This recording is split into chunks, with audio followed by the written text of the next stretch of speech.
आ गया नहीं बिल्लो वही टेम।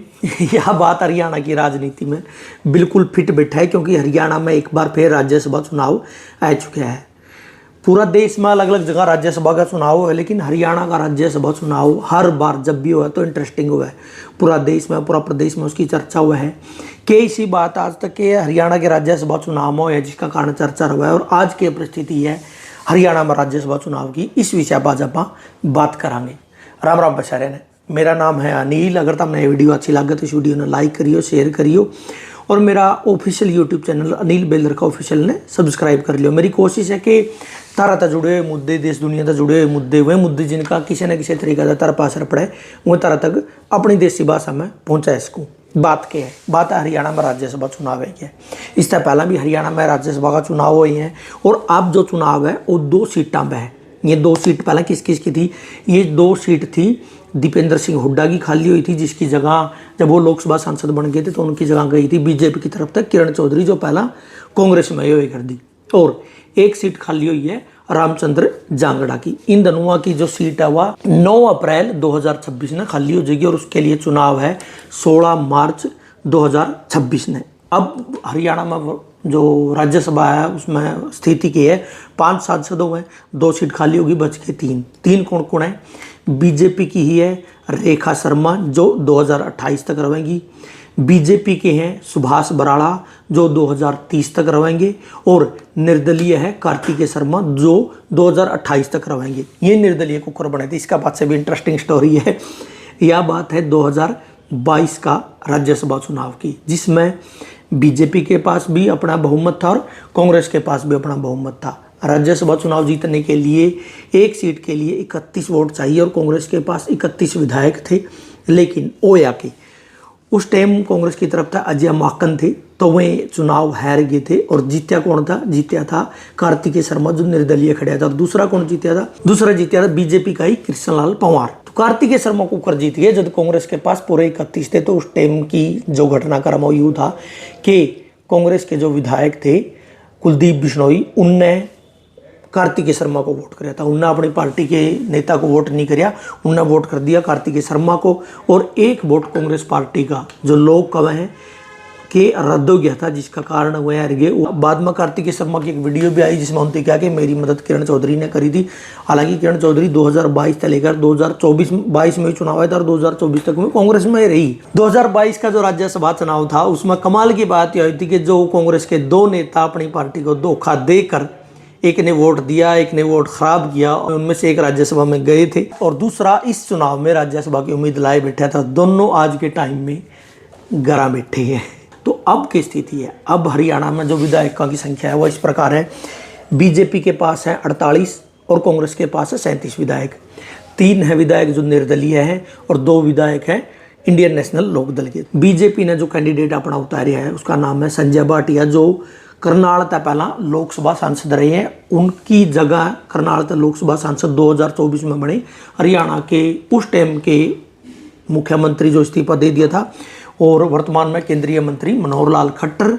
और कांग्रेस ने जो उतारे हैं वो है एक, मतलब कांग्रेस ने इस बार कमाल करे, उनकी टिकट दी है एक इस आदमी थे जिसका कोई राजनीतिक पहला का को बड़ा घराना रहा हो या किसी गुट से संबंधित रहा हो, नहीं। उनने टिकट दी है करमवीर बौद्ध थे, जो कि एक सरकारी कर्मचारी रिटायर हुए थे। उसके बाद कांग्रेस की जो संस्थाओं हैं, जो मतलब को सेवा दल वगैरह इस प्रकार के संगठनों हैं, उनमें काम करने लग रहे थे, और उनको राज्यसभा की टिकट दे दी। अब इंटरेस्टिंग बात यह यहाँ पे वैसे तो क्लियर था कि उनके 37 है, उनके 48 है, तो 2 जने हैं, दोनों जने बिना लड़े भी वही जीत सके थे, इसमें कोई दो राय नहीं था। लेकिन लड़ना पड़ेगा, क्यों? क्योंकि निर्दलीय जो विधायक है 3, उनने फार्म भरवा दिया है सतीश नांदल का। अब सतीश नांदल का फार्म भरवाया है। सतीश नांदल कौन है? न्यू लगे निर्दलीय ने फार्म भरवाया है तो ये कोई निर्दलीय आदमी होगा? नहीं। सतीश नांदल जो है उनकी फेसबुक प्रोफाइल के अनुसार वो वर्तमान में बीजेपी के वाइस प्रेसिडेंट है, बीजेपी के स्टेट के वाइस प्रेसिडेंट है, और उनका फार्म भरवाया है निर्दलीय ने। मतलब कमाल देखो कि बीजेपी का वाइस प्रेसिडेंट का फार्म भरवाने लग रहे हैं निर्दलीय, और बीजेपी उसके साथ नहीं खड़ी, दिखाने खातर कि हम इसके साथ नहीं। इन निर्दलीय फार्म भरे किसके खिलाफ?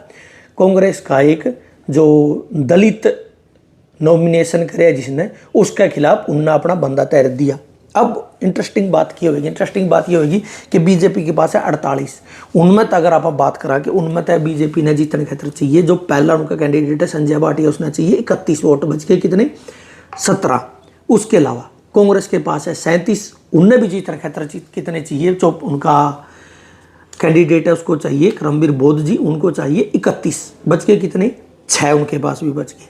उसके अलावा संख्या की है जिन निर्दलियों ने इसका फार्म भरवाया है 30 नंबर का, उनका दौरा कितने हैं, वही है निर्दलीय 3, 2 वोट INLD के ले लो, हो गए 5, 17 वोट जो बीजेपी के बच गए, अगर वही भी 29 पड़े तो टोटल कितने हो गए 22।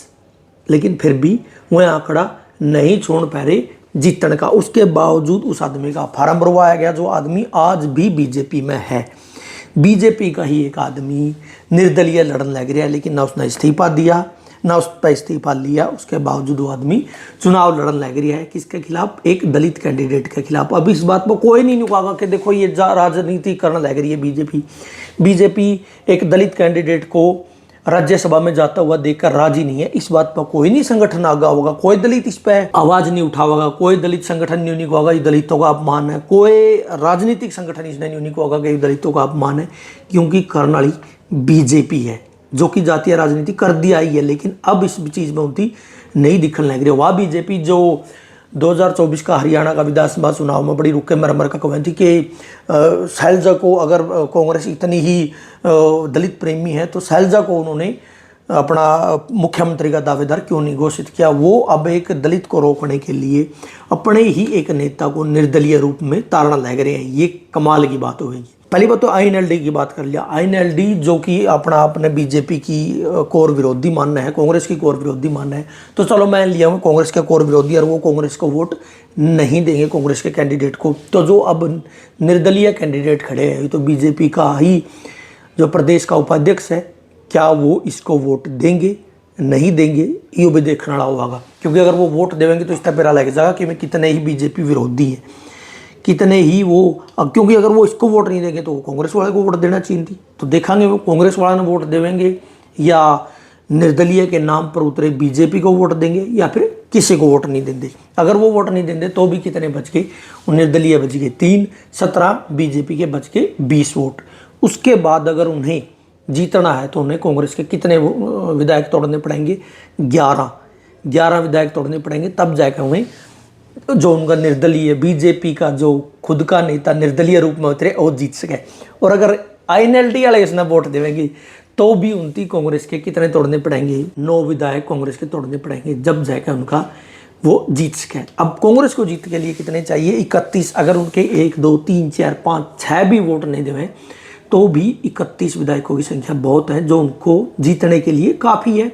तो वर्तमान स्थिति तो यह लग गया कि ये दोनों कैंडिडेट जो बीजेपी का संजय भाटिया और कांग्रेस का करमवीर बोध बिना किसी खास झंझट के आराम से जीत जाएंगे। लेकिन मज़ा इस चीज़ पर होगा कि INLD किसको वोट देती है, क्योंकि INLD अगर बीजेपी को वोट देती है तो जो अपने आप को कहती है बीजेपी को वोट देवेंगे नहीं वो डायरेक्ट रूप में से, तो इनडायरेक्ट वे में जो बीजेपी का नेता निर्दलीय रूप में उतरी है, क्या INLD उसको वोट देगी।